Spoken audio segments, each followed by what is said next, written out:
spirituel, le mandat n'est pas signé par un homme, mais signé par Dieu lui-même. Et c'est l'onction. Ce qui se passe lorsque l'on oint un homme publiquement, c'est un protocole en fait qui doit être respecté par rapport à ce qui a été déjà scellé par Dieu lui-même au ciel. Est-ce que nous sommes ensemble? C'est comme ça que vous verrez par exemple dans un roi, Élie qui fuit Jézabel. Il est dans une caverne, on dit une caverne, tout ce que vous voulez là. Il est là-bas et Dieu lui pose la question, mais qu'est-ce que tu fais ici? Il dit, Jézabel, ses gens, etc. me poursuivent. Mon zèle m'a causé beaucoup de problèmes et je suis ici en train de fuir. Alors l'Éternel prend la chose à cœur. Qui sont ceux-là qui menacent l'existence de mon prophète? Il dit, il n'y a pas de problème, viens sur la montagne, nous allons parler. Alors ce dernier, il va sur la montagne pour discuter ou en discuter avec le Seigneur. Quand il arrive, la première chose que Dieu fait, il considère les gens qui l'ont menacé.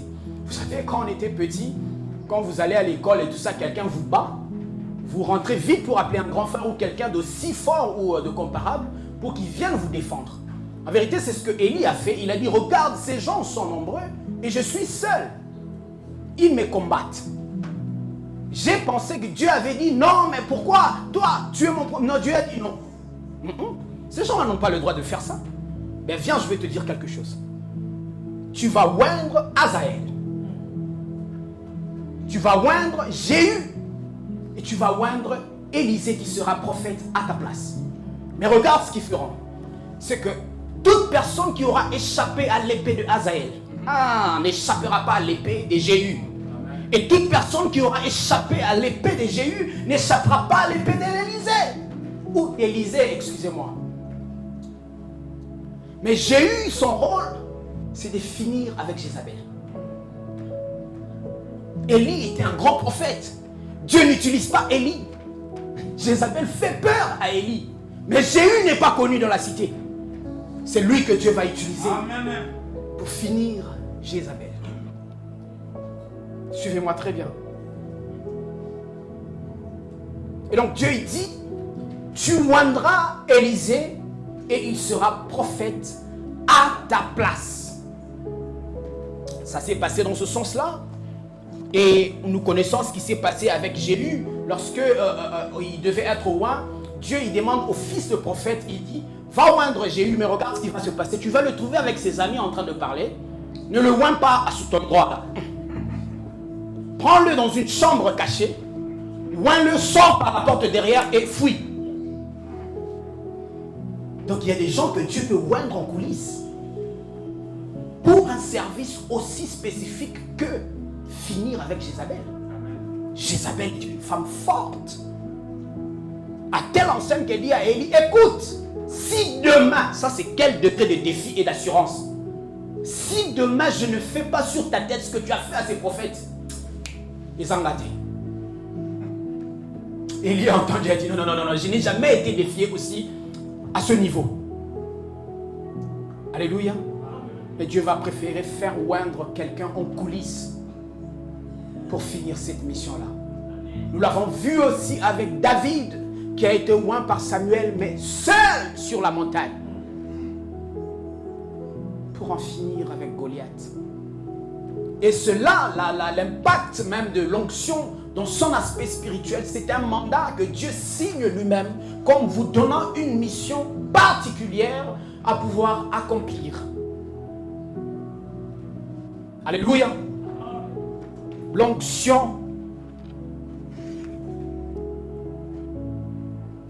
Et l'onction est considérée comme un mandat, comme j'avais dit. Ce qui se passe, c'est que quand nous recevons un mandat, papa, le mandataire vit sous une couverture de la personne qui l'a mandaté. Quand, par exemple, vous êtes diplomate, vous portez une certaine humilité à telle enseigne que même quand vous faites du mal dans le pays où vous êtes, il est très difficile qu'on vous arrête n'importe comment. Parce qu'en fait, vous portez une couverture de la personne qui vous a envoyé avec ce mandat.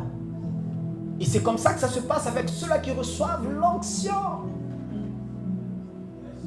C'est comme ça que ça se passe avec ceux-là qui sont couverts par Dieu lui-même. C'est comme ça qu'il est écrit, ne touchez pas mes oins.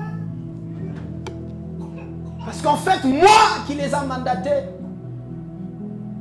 je les ai couverts d'une certaine immunité. Vous ne pouvez pas les toucher. On peut trouver un plus petit pays africain qui puisse exister. Lorsqu'ils ont leur diplomate en France, ce dernier est respecté comme s'il portait tout le pays sur ses épaules. Amen. Alléluia. Et si le pays, comme la France, essayait de toucher à cette personne-là, on appelle ça incident diplomatique. Et ça peut avoir des retombées. Un petit pays comme ça. Parce qu'on a touché à son diplomate. C'est comme ça que Dieu il dit, ne touchez pas mes oins. Ils sont mes diplomates. Ils ont été mandatés par moi-même. Alléluia. Garde à toi qui parle mal des hommes de Dieu. Qui touche à leur personnalité. Qui atteint à leur, je voulais dire well-being, à leur bien-être. Ils portent un mandat. Là où tu es assis, là, tu portes un mandat. Que personne ne te dise quoi que ce soit. Tu es mandaté. C'est comme ça que Dieu, il dit, celui qui te touche, il touche à son œil. Alléluia.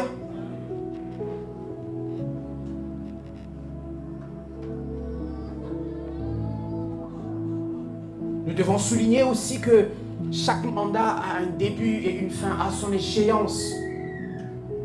Mais bien au-delà de ça, le mandat a ce qu'on appelle l'espace de sa juridiction.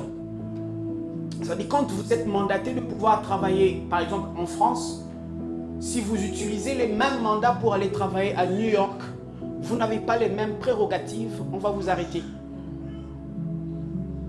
Et deux fois, le mandat est circonstanciellement établi par un lieu ou une situation géographique pouvant vous permettre de bien œuvrer. C'est comme ça que, je ne sais pas si c'est la Bible qui le dit, ou les hommes, je ne dirai pas le mensonge, mais c'est que là où Dieu ne vous a pas envoyé, sa grâce ne vous couvrira pas. Alléluia. Un jour, je crois que je vous ai raconté ça, j'étais allé à Kinshasa en vacances, et pour faire les papiers pour que je retourne en Afrique du Sud, comme étudiant, comme j'étais étudiant, ça a pris autour de 6 mois, alors que c'est des démarches en fait qui ne prennent que 1 mois. J'ai rencontré un pasteur qui me dit, mais qu'est-ce que tu fais ici? J'ai dit, non, j'étais venu en vacances. Et il a dit, non, Dieu me dit qu'il te cherche en Afrique du Sud et il ne te trouve pas.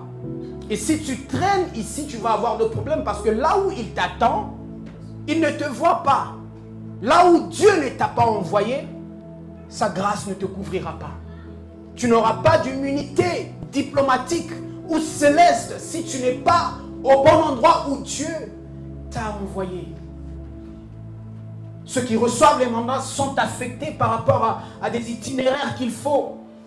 Quand j'étais en Afrique du Sud, on conduisait, on allait au Zimbabwe et tout ça. Quand vous arrivez à la frontière qu'on appelle Bedbridge, vous donnez tous les documents du véhicule, vous avez affaire avec plusieurs services, vous avez l'immigration, les services des assurances, etc. Ils vous disent, vous allez où? Par exemple, j'ai dit, je vais à Harare. Il dit, ah ok, pour aller à Harare, il y a plusieurs chemins. Vous allez emprunter quel chemin? J'ai dit, par exemple, je prends le N numéro 1. Ils écrivent, ils le mettent dans un système, ils prennent, en anglais on appelle ça tracker, je ne sais pas comment on appelle ça ici. Ils mettent ça sur votre véhicule. Pendant que vous avancez, si vous arrive un problème, crevaison ou quoi que ce soit, vous n'avez pas le droit d'aller à plus de 20 mètres à côté de la chaussée. Si vous faites cela, oh, je ne sais pas si vous voulez voilà, vous installer ou vous uriner, je ne sais pas moi quoi, vous allez continuer votre chemin tout calmement, il n'y a pas de problème. Quand vous arriverez de l'autre côté de la frontière, il y a un service qui va vous appréhender. Messieurs, vous aviez dit que vous partirez prenant cette direction. Qu'est-ce qui est arrivé que vous preniez 20 mètres d'à côté? Et là, ils vous font payer les amendes, sinon ils vous mettent en prison. Ces gens-là ne jouent pas. Nous qui passions là-bas, nous appelions ça Vietnam d'Afrique. Ces gens-là ne jouent pas. S'ils disent qu'ils vont vous arrêter, messieurs, on va vous arrêter. Ils le disent avec sourire, vous irez en prison. et vous irez en prison. Et donc l'onction fonctionne de la même manière. Lorsque Dieu vous donne l'onction, il vous établit dans une situation géographique, il vous donne le mandat par rapport à cette juridiction-là. Si vous essayez d'en faire usage dans un autre coin, ça ne marchera pas. Ça ne marchera pas. Et je veux dire, tout mandat qui est mal respecté, ou bien qui n'est pas respecté selon les principes, engendre les sanctions. D'abord, on va vous retirer le mandat et on va vous sanctionner. Mais tout mandat qui est bien exécuté engendre les récompenses. C'est comme ça que vous verrez, quand on grandissait, il y avait des familles au Congo qu'on appelait, ils avaient ce qu'on appelle le droit de léopard, je ne sais pas, un truc comme ça. Ils vont brandir un truc en or au devant de leur barrière pour dire que cette famille est intouchable. Ici, vous ne touchez pas. Ordre de léopard, voilà. Ils ne sont pas la famille présidentielle, mais ils peuvent avoir eu à exécuter un service correctement et en récompense, on établit cette histoire-là dans leur barrière. Ça veut dire que quoi qu'il en fasse, ils ne payent pas les taxes, ils ne font pas ceci, ils ne font pas cela, parce qu'ils sont couverts. Alléluia. Un mandat mal respecté engendre les sanctions. Un mandat bien respecté engendre les récompenses. Mais parlons un peu des mandats mal respectés. Saül a reçu une instruction de la part de Dieu.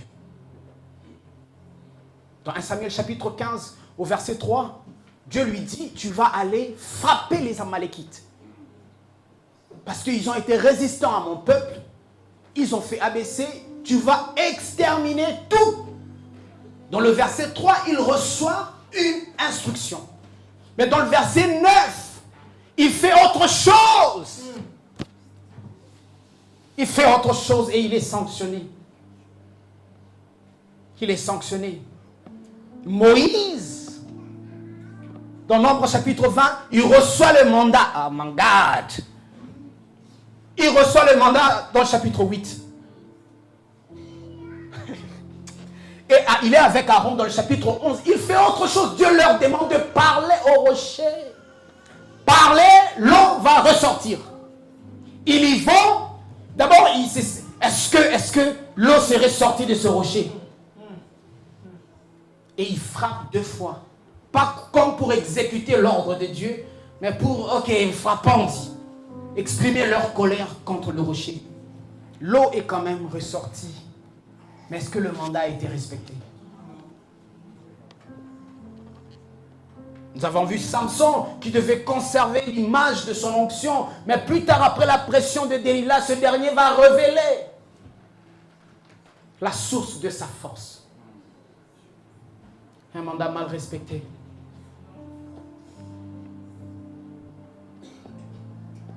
Saül est rejeté par Dieu parce qu'il n'a pas respecté le mandat. Moïse et Aaron ont été rejetés. L'Éternel leur a dit, puisque vous avez fait ça et que vous avez humilié mon nom devant ce peuple, vous n'allez pas les conduire et les faire entrer dans la terre promise. Samson a perdu ses yeux à cause du manque de respect des principes de l'onction qu'il portait. Ça engendre les conséquences, mais des conséquences néfastes. Un homme peut vous punir, il peut vous mettre en prison, Dieu va vous délivrer, mais si Dieu décide de vous punir, qui viendra vous ressortir de cette situation-là? Qui? C'est comme ça que David dit, je préfère tomber entre tes mains, Seigneur, que de tomber entre les mains des hommes. Si Dieu décide de vous punir, qui viendra plaider votre cause? C'est comme ça qu'il est lent à la colère. Il n'aime pas se fâcher. Lent à la colère. Mais en bonté, il est riche. On a vu ceci en Matthieu chapitre 25 avec les talents qui ont été dispatchés à 3 personnes. L'autre, l'un en avait eu 5, l'autre 2, etc. Et l'autre en avait eu 1. Celui qui en avait eu un seul, au lieu d'aller le multiplier, il va le cacher. Il dit, maître, je sais que tu es un mauvais maître, tu viens récolter là où tu n'as pas semé. Et le maître lui dit, mais tu pouvais prendre mon talent et donner à quelqu'un afin que ça produise des choses. Que ça me produise des intérêts.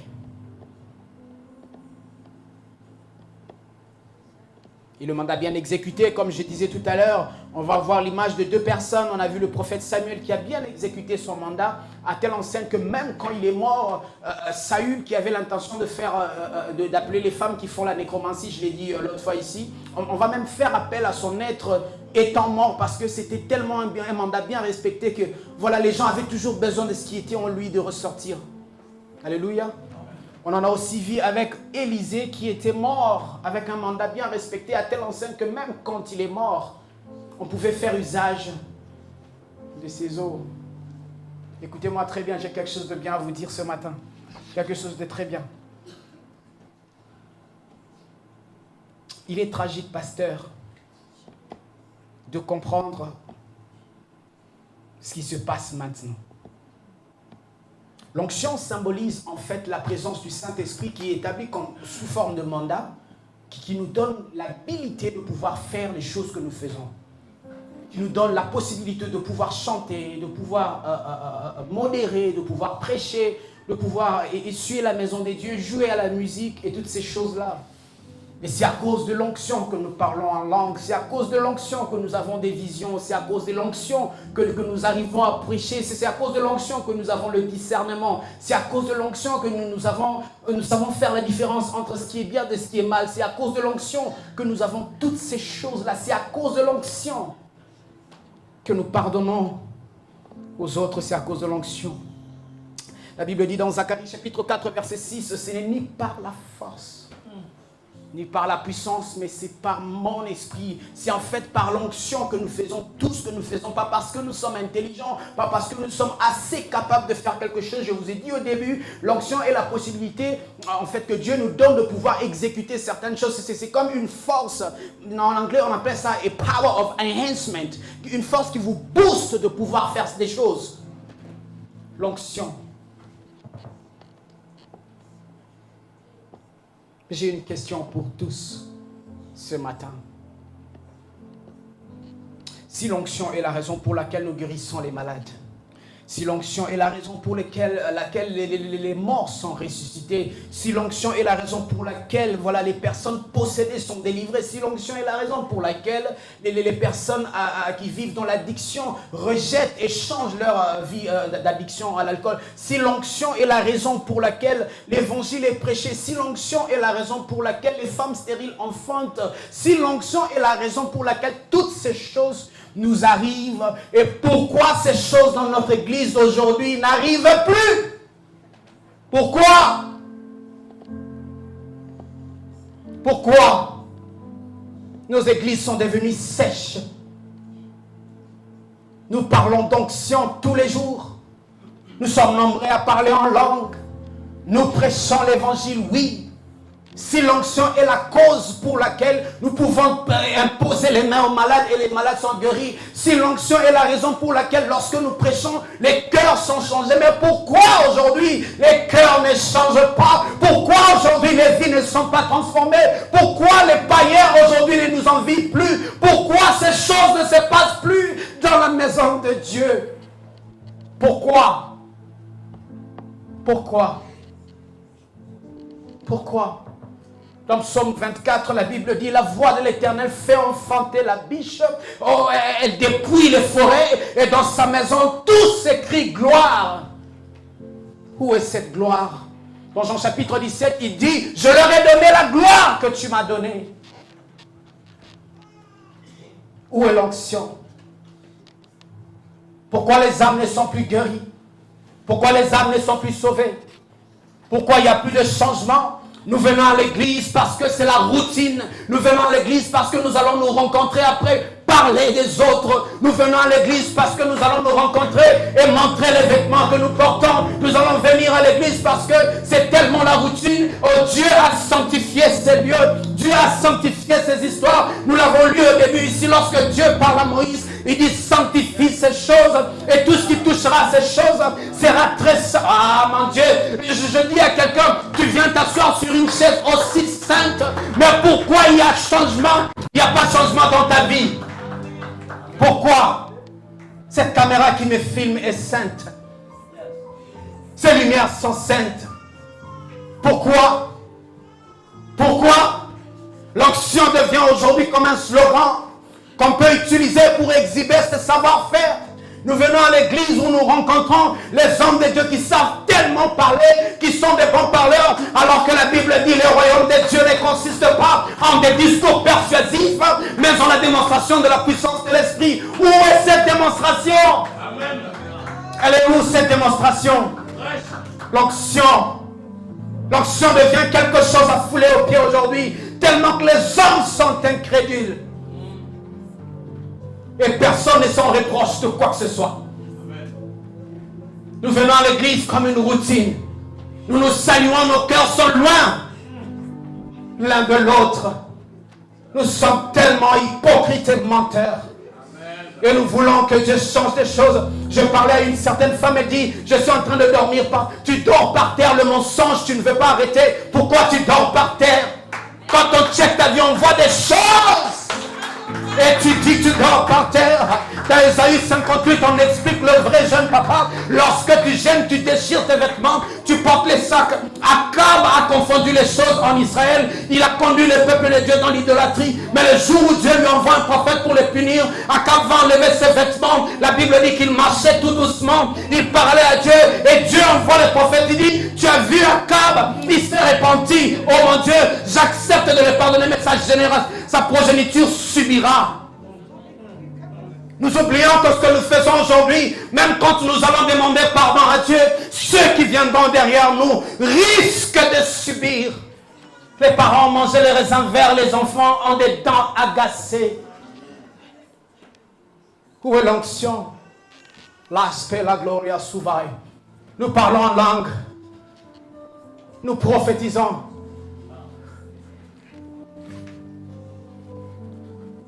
Where's the anointing? Où est l'onction? Où est l'onction? Où est l'onction? Excusez-moi. Où est l'onction? Où est l'onction? Où est l'onction? La vérité, pasteur, c'est que Dieu n'y est plus. C'est tellement triste de voir l'assemblée des saints, nous nous réunissons comme ça, Dieu n'est plus ici. Qu'est-ce que nous faisons? Kabosh par les gloria. Qu'est-ce que nous faisons? Où est Dieu? L'église, l'assemblée des saints. Où est ce Dieu qui nous a sauvés? Il est où? Il est où? Quelle honte! Quelle honte! Where is God? Où est Dieu? La voix de l'Éternel fait enfanter la biche n'enfante plus. La voix de l'Éternel dépouille les forêts ne sont plus dépouillées.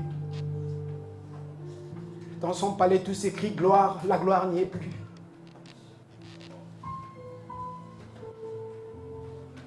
La gloire n'y est plus. La gloire. Ce qui est triste, c'est que nous ne nous en rendons même pas compte. Nous continuons à venir, jouant avec le Seigneur.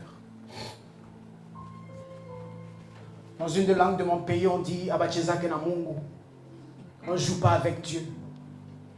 On ne joue pas avec Dieu. On ne joue pas avec Dieu. Dieu n'y est plus. Dieu n'y est plus.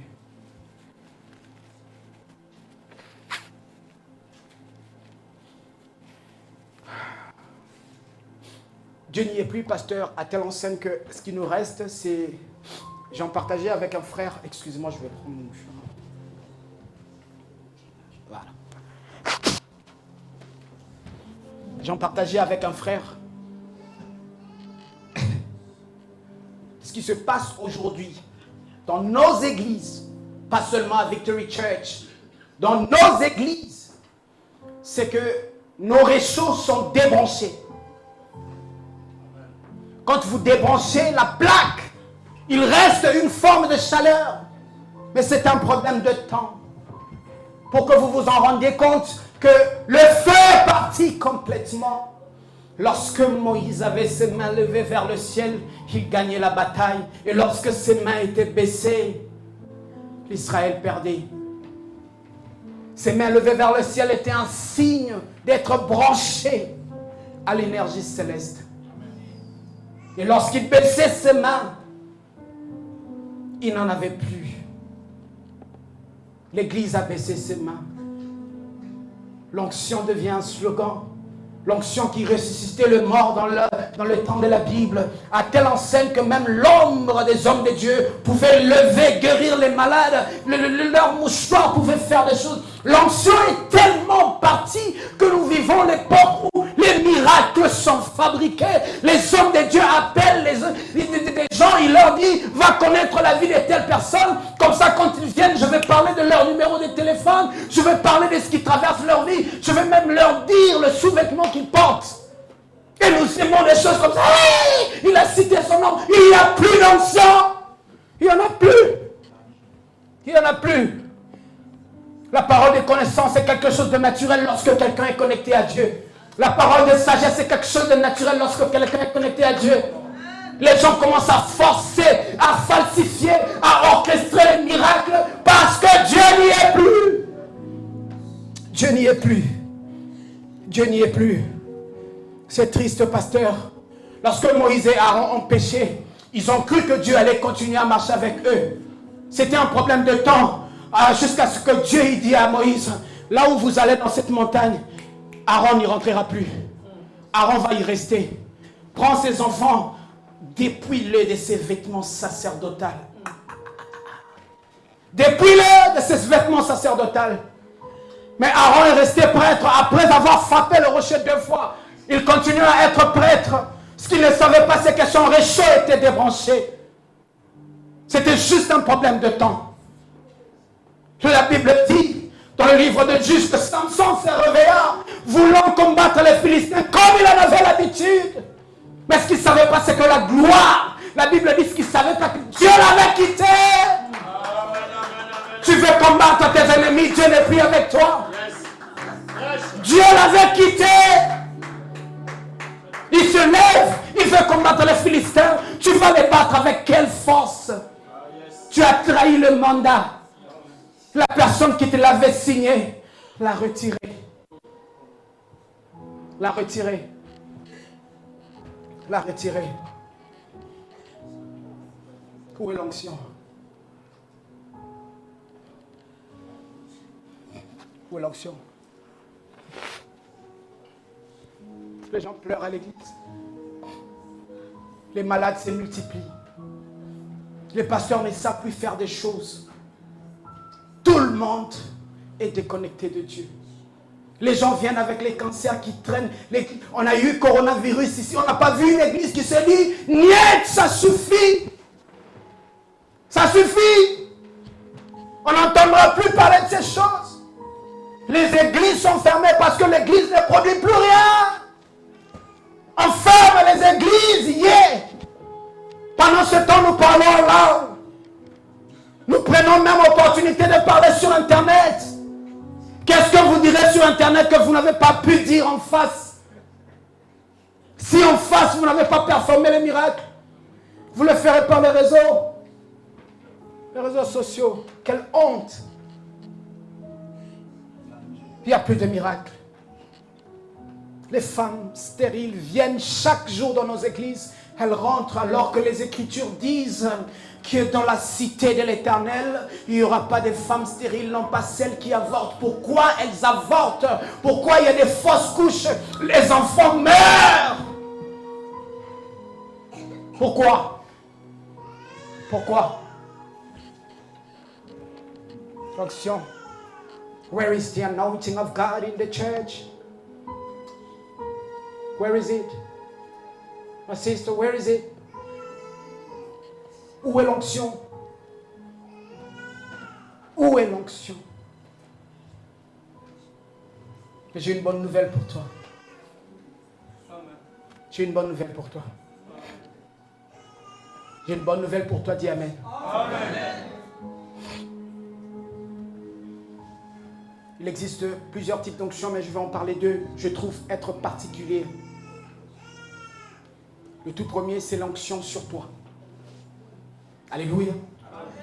Lorsque Jacob, tu as parlé de Jacob le dimanche passé, lorsque Jacob devait être béni par son père, ce qui se passe, c'est que l'onction de la bénédiction a été libérée sur lui. Parce que si vous voulez, c'est l'onction qui fait que quelqu'un devienne riche. Ce n'est pas la bénédiction qui bénit quelqu'un. C'est l'habilité de pouvoir faire des choses qui vont vous faire prospérer, que l'on appelle l'onction des bénédictions.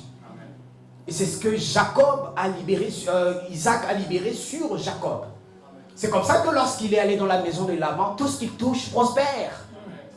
C'était en fait cette onction-là, la capacité, l'habilité de pouvoir faire des choses. L'onction sur Jacob. Il a volé la bénédiction de son frangin. Il est en train de s'enfuir. Il va quelque part où il rencontre l'ange. Excusez-moi.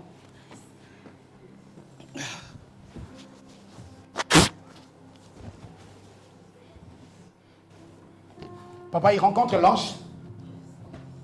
Il dit à l'ange, bénis-moi, si tu ne me bénis pas, je ne te laisserai pas. Mais tu as été béni par ton père. You've been blessed, man. Tu as été béni par ton père. Pourquoi tu réclames la bénédiction de l'ange? Parce que la bénédiction sur Jacob est différente de la bénédiction dans Jacob. C'est comme ça que Dieu, pour faire les choses mieux, il va injecter la bénédiction dans sa moelle épinière. Dis avec moi, l'onction dans tes os. Et ça, c'est ma prédication de ce matin. Dis avec moi, l'onction dans les os. Amikoua, dans les os. La bénédiction sur toi peut être arrachée, peut être compromise, peut être trahie. Mais la bénédiction dans toi, qui peut la prendre? Qui peut l'écraser? Qui?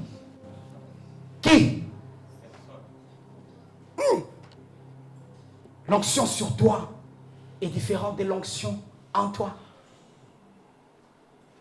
Cette onction, nous l'avons vue lorsque, vous savez, l'onction sur toi, ce qui se passe avec l'onction sur toi, c'est que souvent, c'est des rituels qui sont établis par les hommes de Dieu. Un homme de Dieu qui prie pour toi, il t'impose les mains et tout ça, et tu reçois la capacité, la capacité, c'est ça, de pouvoir faire des choses, et ces choses-là réussissent. Ça, c'est l'onction sur toi. Mais lorsque Dieu veut te oindre, il fonctionne avec l'onction dans toi.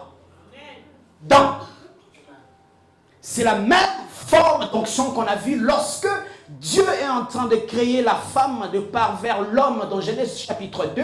L'homme dit après, voici cette fois-ci l'os de mes os, la chair de ma chair. Mais ce que je ne comprends pas, c'est que lorsque Dieu était en train de créer la femme, l'homme était en train de dormir. Qu'est-ce qui fait que lorsque l'homme se lève et il commence à déclarer ces mêmes choses? Je me vois maintenant, lorsque Jésus est en train de marcher, la femme qui coulait de ses sangs touche au pan de son habit et l'énergie sort. Jésus dit, je sens une force qui m'a quitté. Alors c'est cette force-là qui avait quitté Adam, que Adam a ressenti se retrouver dans le chef de la femme. Mais c'est une force qui est sortie de ses os, de ses entrailles. L'onction dans tes os. Alléluia. Cette même force a été démontrée en Égypte. Joseph était en Égypte avec la bénédiction de son père. Mais cette bénédiction a été mandatée par Dieu dans ses rêves. Lorsque Dieu lui dit, tu seras le chef de tes frères, tu seras même le chef de tes parents, etc. À telle enseigne que son père lui dit, oh, mais tu veux dire que moi, ta mère et tes frères, nous allons nous prosterner au devant de toi. Ce que lui ne savait pas, c'est que Dieu avait déjà scellé cela. Mais ce que j'aime avec la Bible, c'est que la Bible déclare que l'homme de Dieu, Jacob, garda ce message dans son cœur. He kept it in his heart. Joseph se retrouve en Égypte. Tout est correct. Il se souvient d'une chose, avant sa mort, que lorsque j'étais dans la maison de Potiphar, sa femme a fait des choses pour garder mon vêtement. Alléluia. Et ce vêtement m'a causé du tort. Cette fois-ci, je ne le ferai plus. Avant de mourir, il dit à ses frères et à tout le monde, je sais que l'Éternel vous aura visité, mais lorsque vous sortirez de l'Égypte, prenez mes os. Sortez avec mes os. Joseph, mais toi tu es mort. Toi, tu es mort, Joseph.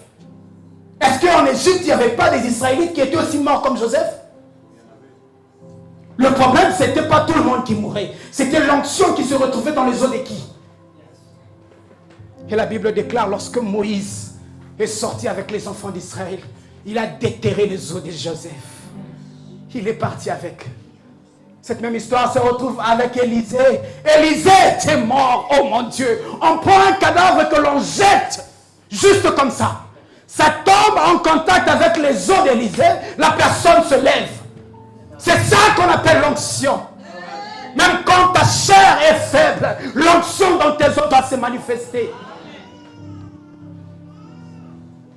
Alléluia. Alléluia. Et cette onction t'a été dispatchée par Jésus-Christ lui-même. C'est comme ça qu'il est écrit lorsqu'il mourait sur la croix. Aucun de ces os ne sera brisé.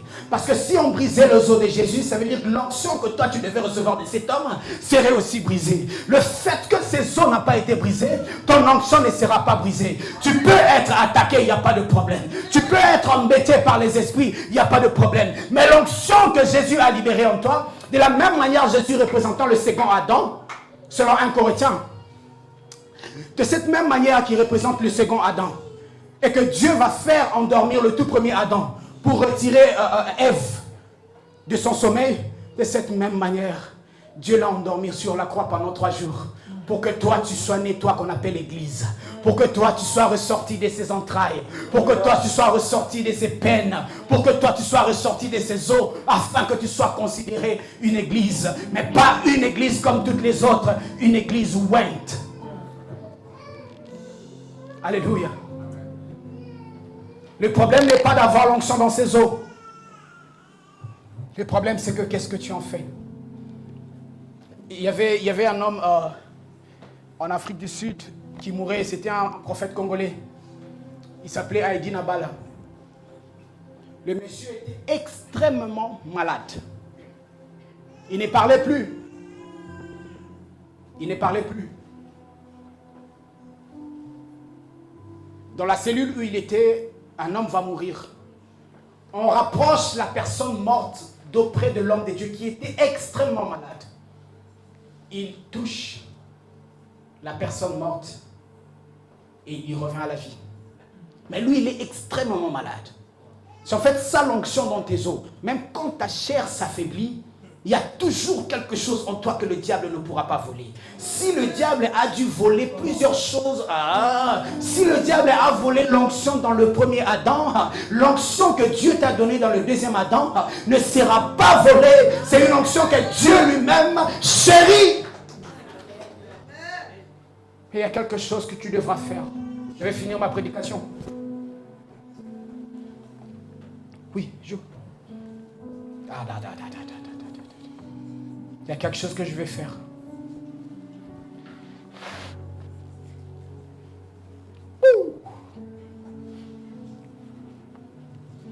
Il est vrai que l'église est tombée aujourd'hui par terre.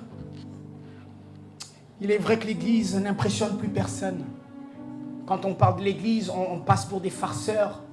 Quand on dit on est pasteur, on n'est plus considéré.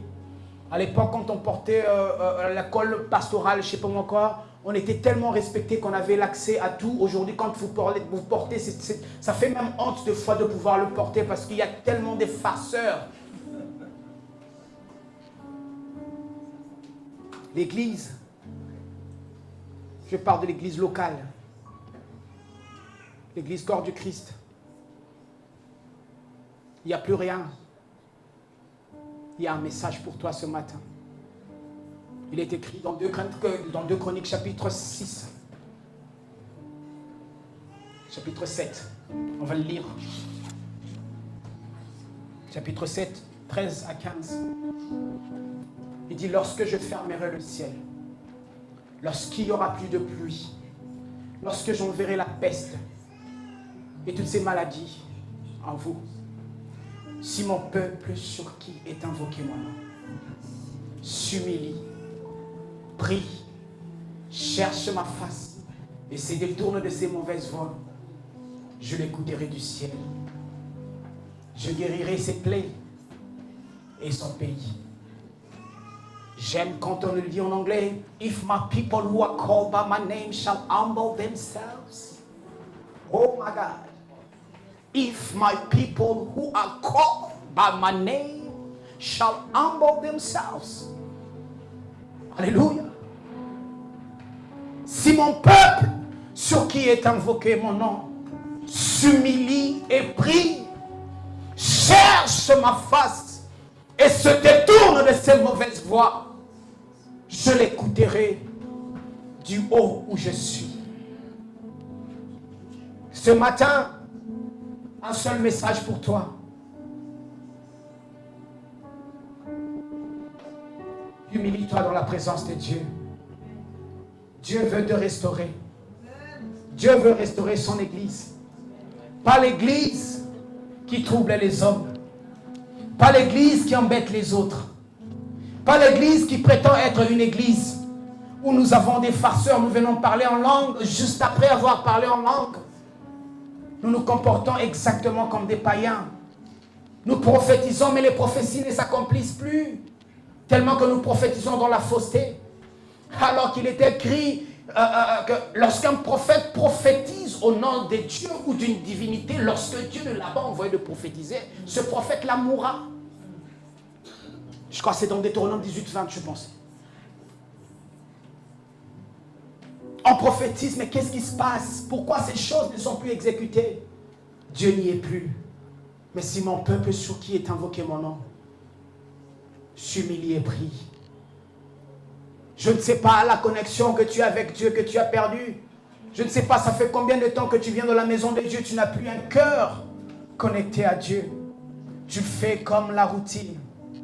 On est tellement excités à entendre les beaux parleurs, les gens qui sont bien habillés, les gens qui nous donnent des choses qui sont tellement charnelles, alors que l'Église est l'ambassade du ciel, où nous attendons Jésus revenir nous reprendre. Qu'est-ce que nous faisons? Les gens viennent à l'église pour se chercher les femmes, les hommes viennent pour les femmes viennent pour les hommes. L'église devient des lieux de rencontre. Ce n'est plus les boîtes des nuits. L'ignominie est entrée à l'église à outrance.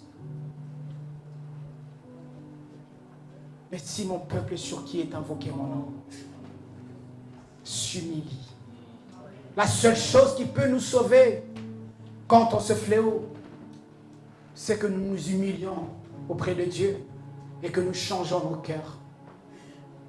Si mon peuple sur qui est invoqué mon nom s'humilie, prie et se détourne de ses mauvaises voies. Je voudrais que tu regardes à ton cœur quelles sont les voies que tu as empruntées depuis un certain moment qui ne sont pas les voies de Dieu. On vit tellement dans un monde où, comme j'ai dit l'autre fois, on ne veut pas se conseiller. Quand tu dis une chose, on dit ne me juge pas. Pourquoi tu me juges? On va se juger ici. Parce qu'il est écrit, le jugement commence dans la maison de l'Éternel. Tu fais le mal, on n'en parle pas. Je fais le mal, vous ne voulez pas qu'on en parle. Je veux être pasteur ici alors que mon comportement, ma vie n'est pas digne de toucher ces choses saintes. Le micro que je tiens est tellement sanctifié que lorsque ma vie n'est pas correcte, qu'est-ce que je fais ici? Seigneur, aie pitié. Ça suffit maintenant, aie pitié. Ça suffit. Plus de semblant, Seigneur. Il est écrit, venez à moi, vous tous qui êtes chargés. Vous avez des poids lourds sur vos épaules, sur vos dos. Je sais, je n'ai pas dit que vous veniez vers moi prétendant d'être correct. J'ai dit, venez vers moi tel que vous êtes. Pasteur, il est écrit, qui peut venir sur la montagne de l'Éternel? Seuls ceux-là qui ont les mains pures et le cœur pur. Ces gens m'honorent de lèvres, leurs cœurs sont très éloignés de moi. Vous honorez Dieu, nous honorons Dieu avec nos lèvres. Si on demande de prier, Dieu respecte le protocole. Le Dieu que tu colles, tu appelles, tu ne le respectes pas. Tu ne suis pas ses principes. Et tu veux que ce Dieu-là agisse. Le salut n'est pas collectif. Le salut est individuel. Ce jour-là, tu seras seul devant Dieu.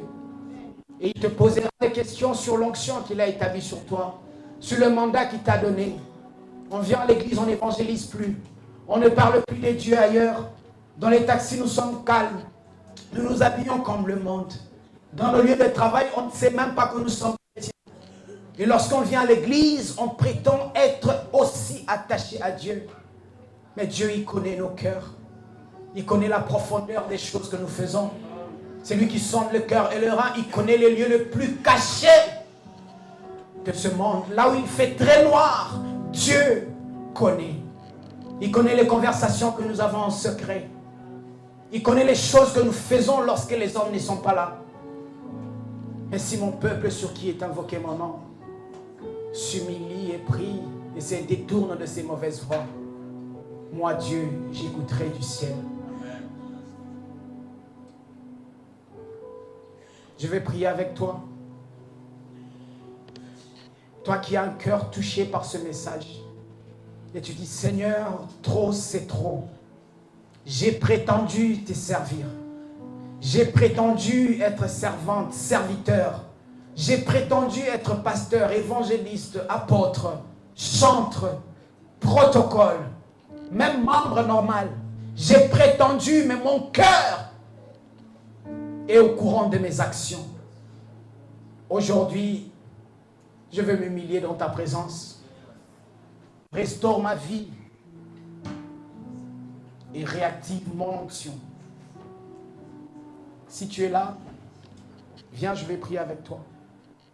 C'était le message que Dieu m'a donné pour toi ce matin. Viens, je vais prier avec toi. Le salut est individuel. Tes actions ne regardent pas un individu. Ça te regarde toi et le Dieu qui t'a appelé. Viens. Il est écrit, si tu as honte de moi devant les hommes, ou devant des hommes, j'aurai honte de toi devant mon Père et les anges.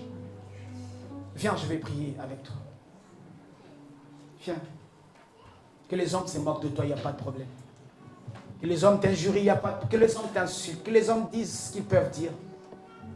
Dieu au ciel, il sait ce qui se passe en ce moment. Le problème, c'est qu'il est en train de revenir. L'église corps du Christ est en train d'être détruite. Qui ira au ciel si Jésus revenait aujourd'hui?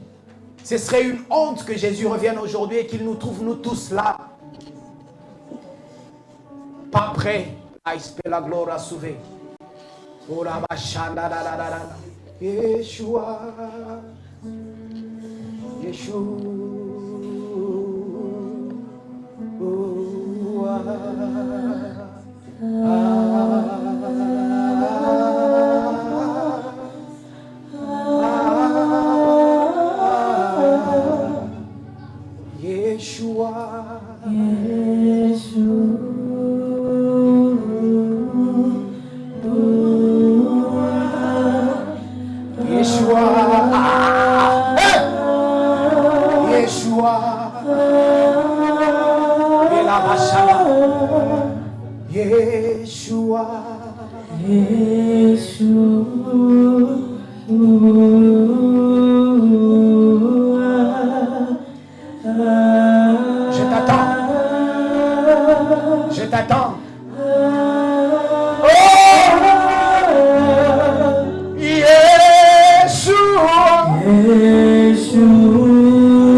De gagner ce monde, de perdre sa vie et d'aller en enfer. L'église est le seul lieu que Dieu a établi pour que tu solidifies ta foi, pour que ta foi soit affermie. Et c'est en ces mêmes lieux qu'il n'y a plus Dieu.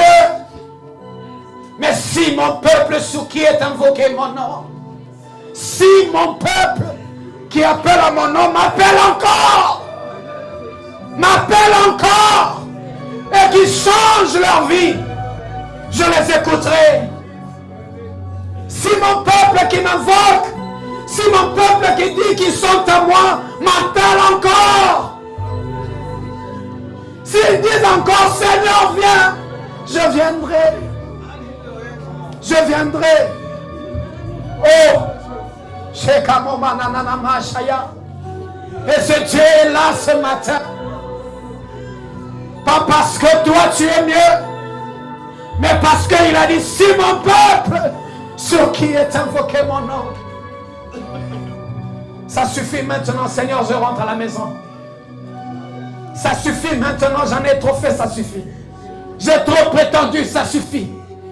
J'ai trop joué avec toi, ça suffit. Ça suffit. Il est écrit, venez auprès de Dieu avec tremblement. Servez l'Éternel avec tremblement. Les gens ne tremblent plus pour servir Dieu. Ça suffit, Seigneur. Ça suffit. Lord, I'm back. I'm back home. Back to the heart of worship. Je rentre à la maison. Au cœur d'adoration. Au cœur d'adoration. Au cœur d'adoration. Je rentre à la maison.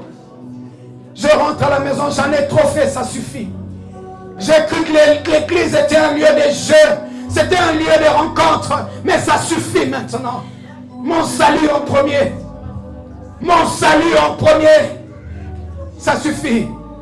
Le salut de ma maison en premier. Le salut de ma famille en premier. Il est écrit quoi au Seigneur Jésus-Christ? Et tu seras sauvé, toi et ta famille. Mais même ta famille n'est pas sauvée. Parce que même toi, tu ne crois pas en lui correctement. Ça suffit. Oui, ça suffit. Ça suffit. Pourquoi je viens à l'église? Je suis malade, je rentre malade. Pourquoi je viens à l'église? J'ai un cancer, je rentre avec ce cancer. Pourquoi je viens à l'église? J'ai ces problèmes qui ne finissent pas. Je suis possédé. Les démons ne me quittent pas. Parce que je cohabite avec eux. Parce que je mange avec eux. Mais ça suffit maintenant. Ça suffit. Ça suffit. Ça suffit. Ça suffit. Dis avec moi, Seigneur Jésus.